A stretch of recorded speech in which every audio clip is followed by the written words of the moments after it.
Hi, everybody. Getting ready for a live broadcast. Here we go.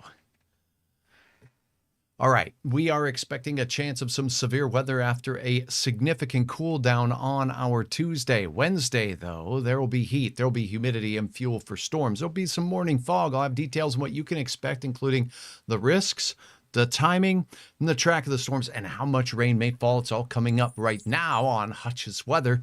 Stay Now, tuned. a Hutch's Weather Update with Chief Meteorologist Hutch Johnson, brought to you by Robert Gibb and Sons. All right, I hope your weekend and early week is off to a real good start. The refreshing change is in the air as we've had some sweeping away of the heat and the humidity for now. But let's take a look at the headline, and that is the fact that we definitely have a risk of some severe weather in the area. This is a look at the Storm Prediction Center's forecast for storms as we go into the day on your Wednesday. And I want to point out that we do have a risk of a few of these storms becoming strong to severe in the yellow areas. Now, this yellow area here is a level 1 risk of, the green area is a level 1 risk of severe weather. So there is a small chance that Grand Forks and Fargo, all the way down into parts of eastern South Dakota, could see isolated severe storms. But as we take a look at what we are expecting in the yellow area, that's a level 2 risk. And now, all modes of severe weather are possible, but it does look like the strongest of the storms developing in the late day will be in the southern part of the area. Let me show you what I mean. Here is the risk for hail. Now, in the same area, we have this hatched area. That's a significant risk of hail from Bismarck south through Mobridge and to just north of Pierre, right along the Missouri River Valley into Lake Oahe. We have a significant risk of some hail that could be quite large in diameter here in the central Dakotas as well. And that does extend into the James River Valley, and there is Valley City as well. Now, when we look at the wind threat, here's the risk for wind. We see that many areas have a significant wind risk with this line of storms as they work their way through. And then again, the tornado risk is not zero. Right here in the Missouri River Valley, stretching into and ending at the James River Valley, there is a 2% risk that any given area within this green area will see a tornadic storm. So not widespread. The risk isn't huge, but it's not zero. I'm going to keep my eyes on it. We're going to talk a little bit now about the timing of these storms here. Hi, Kathy. Good to have you on board. Clarine, Sandy, it's so good to see you joining from Wadena as well. Brenda, hi, and thank you so much for watching, Nathan. It was good to see you last week as we went towards those fun potato days out there, Leora. Good to see you in St. Hilaire. Let's take a look at a national model, a forecast model, and we'll get to the details on the timing of these storms with regards to our day. Now, we are going to have in our look ahead a chance for some patchy dense fog as well. I'll tell you why. We're going to see a return of some south winds to the area, and as those south winds return, it's going to bring some of that mugginess back to the area. I'll go ahead and show you first a look at the isobars, so wind and temperature. Today, we're in the coolest pool of air, but you see these increasing red lines out here. That's the increasingly hot air, which is going to be hottest down towards Montana as we go through the nighttime hours, though. The south wind picks up as we go through the overnight. And by daybreak, we're going to start seeing those south winds really increase out in the western Dakotas. Here, yes, we'll have some south-southeast winds. They'll be light and they'll be variable in our area. However, there'll be some areas of patchy dense fog with the return of humid air over a cooler soil. So Boo on the south wind says, Simon, good evening. Good to have you on board. Now let's take a look at what transpires as we go through the day. The south winds will increase from west to east. So the central Dakotas really get ripping winds. See this? This little red area here, we call this a thermal ridge or a high amplitude wave of hot air. And that's where the axis is, right there where we see the bumps and these sine-like waves here. If you remember from all that math stuff we took back in school, that thermal ridge is heading in our general direction. It's punching warm air and humid air up. I'll show you how humid in a minute. Now, as we go through the afternoon, notice this little area right here. This is where we'll have that all modes of severe weather possible. Large hail developing in the late afternoon. So you take 5 hours from this, we're talking about generally dinner time. So 6 o'clock to 7 o'clock, boom, thunderstorms can be forming along this boundary anywhere in this general area. And if they do form, just know they could be severe. Now, I do want to point this out. No forecast model, none of them, do an excellent job every time at picking out where storms will be. We learned from this last next few weeks, few days rather, that thunderstorms are expected to be potentially severe and nothing forms, or they don't form when they're expected. And that happens because we have a lot of things going on in the atmosphere that can limit thunderstorm development in the day, including things like how long did the fog stick around? And then it becomes what we call conditional. It's conditional as to whether these storms will fire or not, but the atmosphere will be ripe for that because we have a storm moving through that's going to provide additional lift. Thanks, Deb, for sharing that. And a look at those isobars showing that they get closer together in the afternoon hours here in the valley as well. Not as windy in Minnesota tomorrow afternoon, but in the evening it will start picking up. So increasing winds from the south, gusts over 30 miles per hour here in the valley late. I think out in the central Dakotas, we're going to have gusts well over 40 miles per hour as these storms get going. That's going to transport moisture our way. We're going to have a pool of thunderstorms develop. And right here, do you see this little area here? We have these winds kind of turning around and going back down to the south. This area here is going to bring some enhanced area of spin in the atmosphere. And that is why right here is where we saw that tornado risk from the Storm Prediction Center a little bit more elevated. These storms are rumbling in the afternoon. Notice they stay in the central part of the Dakotas here. They start roaming into the valley. Will they be strong? There is a small chance of gusty winds in our area as we go toward the late night hours. And look at these spreading up into the northern valley on this model as we head into the morning hours. This isn't till daybreak as we go into the valley in northwest Minnesota. So overnight thunderstorms here. And again, overnight, the risk of severe weather will wane, but it will not be zero. Wind and some hail will be possible with these storms. And there still could be some areas of spin associated with these storms as they go through. I do want to point out one other model here because we have a couple different varying opinions. We'll take a look at this model. And this one here is showing some similar signs about the wind increasing throughout the day. See the isobars moving into our neck of the woods here? Here comes your late afternoon, early evening storms firing in the same area. So we have a high correlation. Both models agreeing that this is the track and storms. Look at the difference here. Big line and a bowing structure of storms. If this happens, if we get a bowing cluster of storms like this that takes on this backward C shape, you see Hutch's hand here, backward C, gusty straight line winds, very damaging winds. So if you're anywhere from Fort Ransom out towards Lisbon and Valley City, these gusty windy storms will be making their way in. This is 10 o'clock at night. And as we go a little bit later here, we're looking at time frames of around midnight moving through the valley. And they could still be windy. Wind will be our main threat. In the early onset is when the greatest risk of any tornadic activity will be. These will rumble and bumble, according to this model, right into daybreak time frame through northwest Minnesota.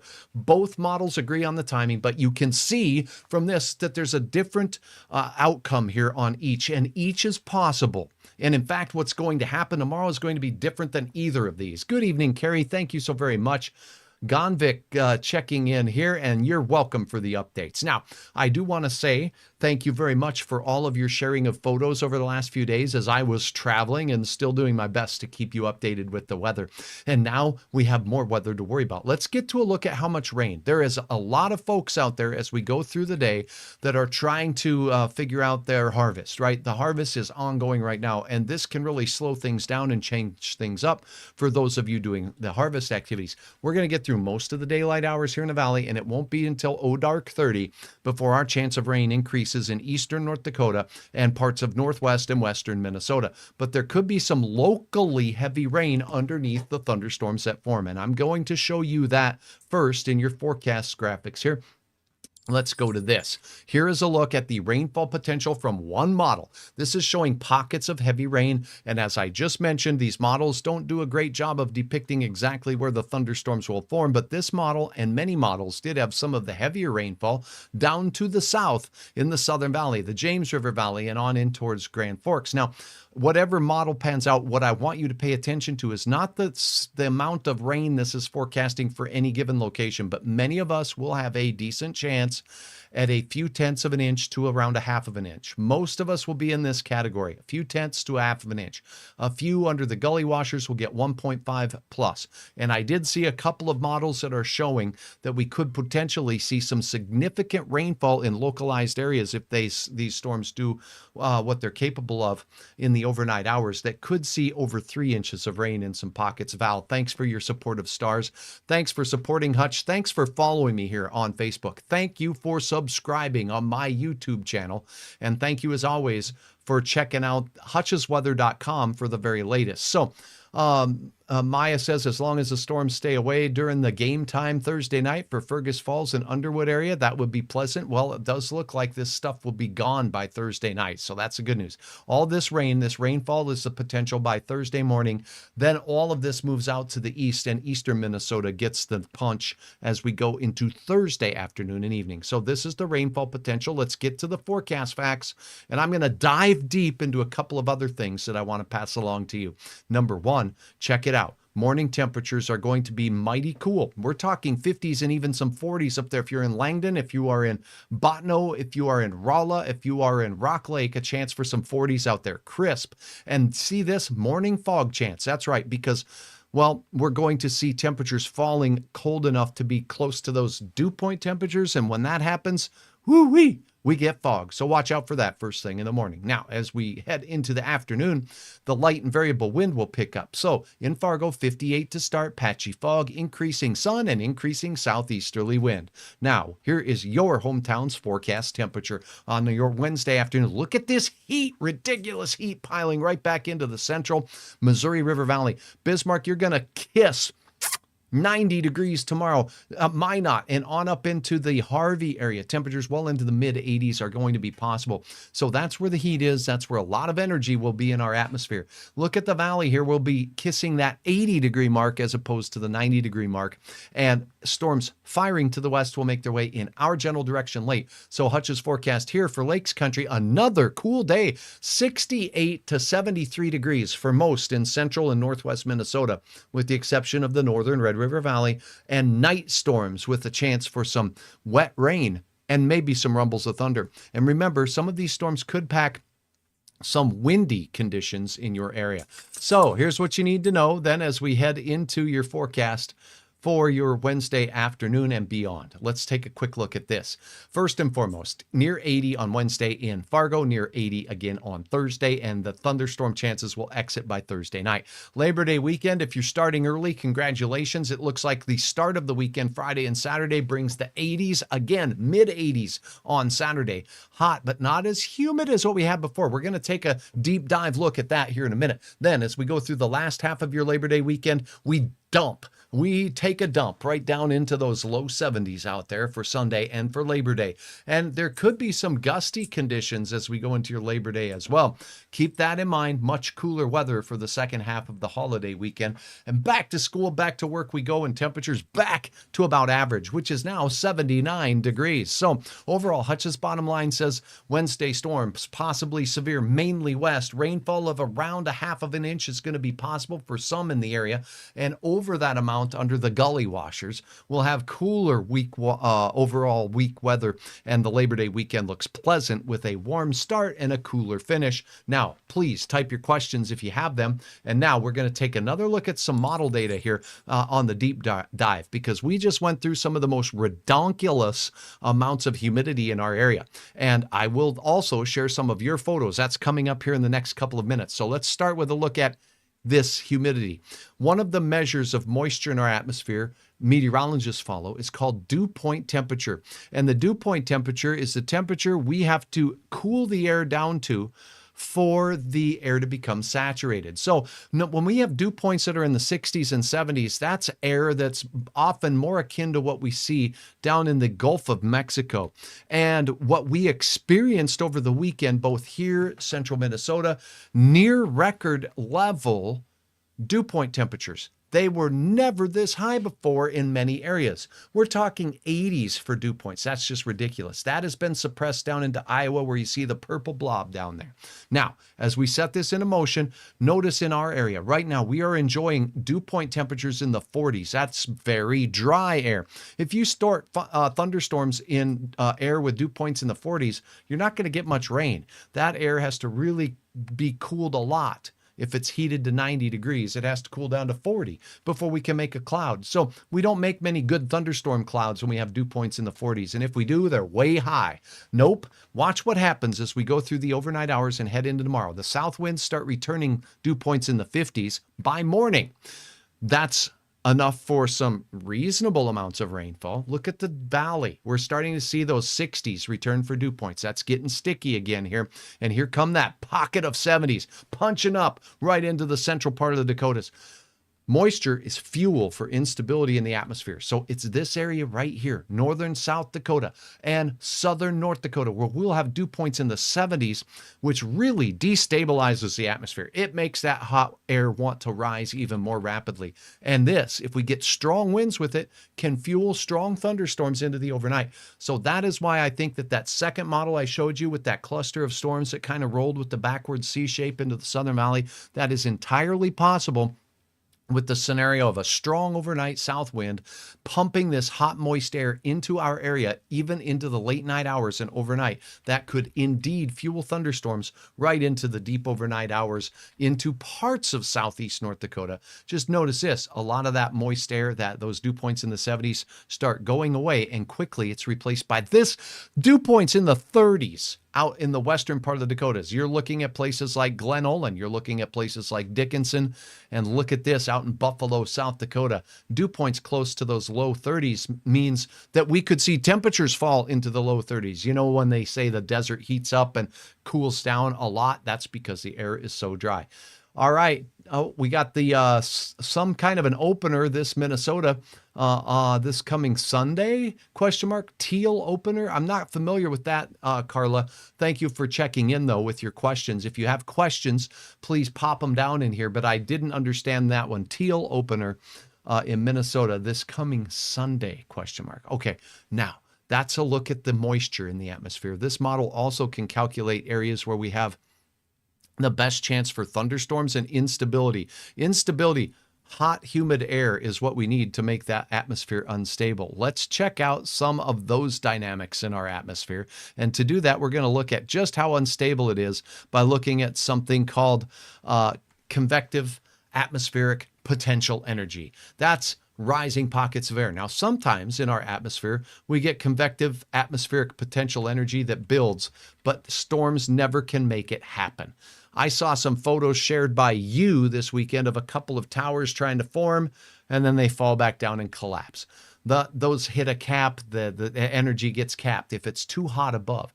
There is a ton of energy in the atmosphere late tomorrow afternoon and early tomorrow evening, right here where we've been talking.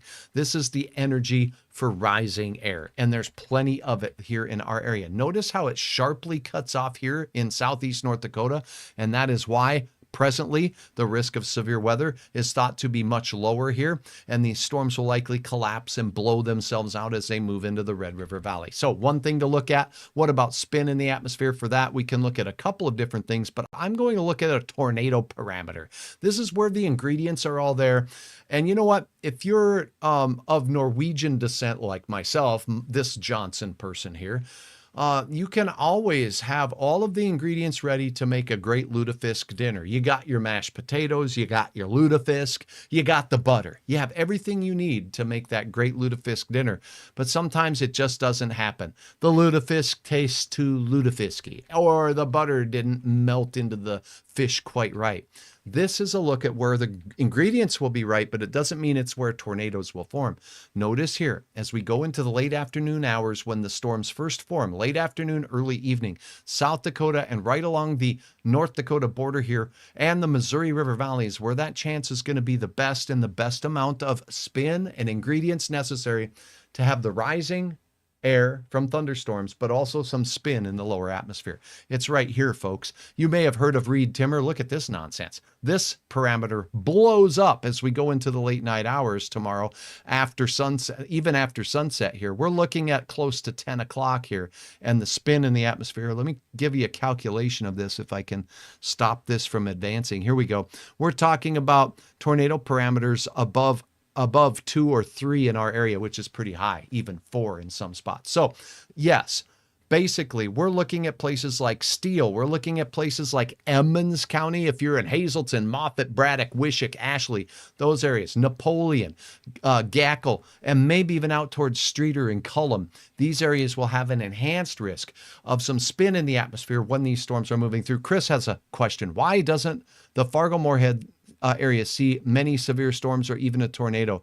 Don't think we've had a tornado since 57, and I'm not talking about cold core ones either. Chris, it's truly something where when you want to think about it, I'm going to answer your question quickly. Think of this pen. I'm holding up a pen. A thunderstorm is a 10-mile wide radius. A winter storm can be hundreds of miles wide. So a winter storm, it impacts a huge area. A thunderstorm impacts a diameter on average of around 10 miles. So a few people might get thunderstorms when they're forecast like tomorrow, but not everybody. That's why the north side of Fargo can get inundated with more rain than the south side, or vice versa. Think of this pencil now. If you take a pencil-sized area of maybe the largest of tornadoes are on, maybe a mile wide or a little more. A mile wide is all. So you can draw a pencil line on the map, and those are the areas impacted by tornadoes. So Chris, honestly, it comes down to not that Fargo's protected, not that Grand Forks is protected. Look we don't have tornadoes that hit places like Northwood often, but they can. We don't have tornadoes that hit the city of Fargo often, but they can. And they do. So the risk is there. And the best thing Hutch can tell you is don't panic. Just stay informed. How are you going to do that? How are you going to stay informed? Tracy says with some lutefisk. All right. Yes. And Tracy, yes, with the lutefisk dinner, sometimes we can have all the ingredients right, and that lutefisk still doesn't please everybody's palate, right? That's right. Absolutely. So we have the ingredients necessarily for very large hail. I'm talking very large hail, over 2 inches in diameter. Very gusty winds. That backward C shape has me concerned, even for parts of southeast North Dakota into the early overnight. We'll keep you posted right here on Hutch's Weather. Now, I do want to share with you a couple of things. This is the important part. What can you do? If storms form tomorrow evening, just stay informed. Where can you go? I want to hear it. Where can you go to stay informed?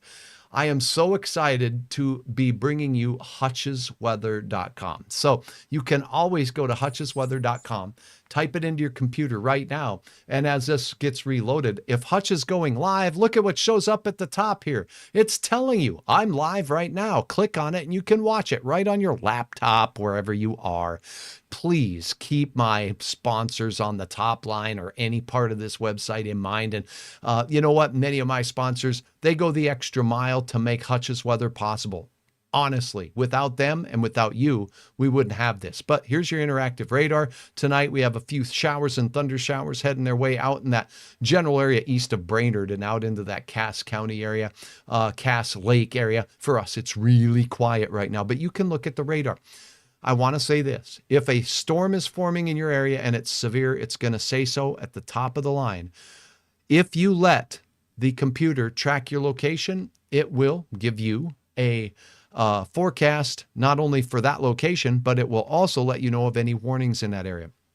And as always, the National Weather Service is the final word on watches and warnings. You can go to the National Weather Service's website for Grand Forks and see the very latest for active warnings. That's the bottom line.